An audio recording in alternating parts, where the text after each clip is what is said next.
Welcome to your daily dose of Carolina bays.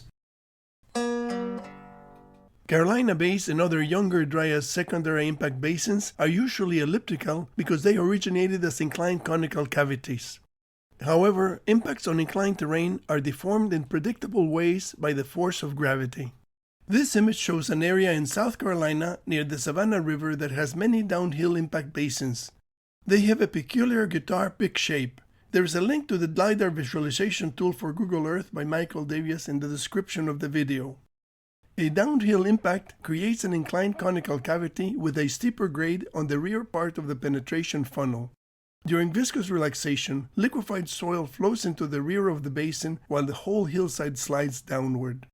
The impact of an ice projectile on a viscous target of sand and clay produces a conical cavity that looks elliptical when viewed from above.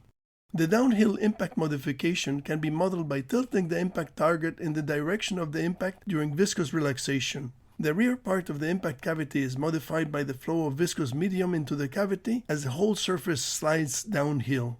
These bell-shaped Carolina bays are located in New Jersey, about 2 miles east of the Delaware River. The terrain is generally inclined westward toward the river, so impacts in this area would have been on the uphill side of the terrain. This image illustrates that an uphill impact creates a cavity that collapses by the force of gravity on the leading portion of the penetration funnel. The collapse of the rim causes the distortion of the leading part of the ellipse into a bell shape while the whole structure slides toward lower terrain during viscous relaxation. An experimental impact demonstrates that an overhang in the leading edge of the penetration funnel causes the forward rim to collapse into the cavity to create a bell archetype basin. The next episode has a surprise.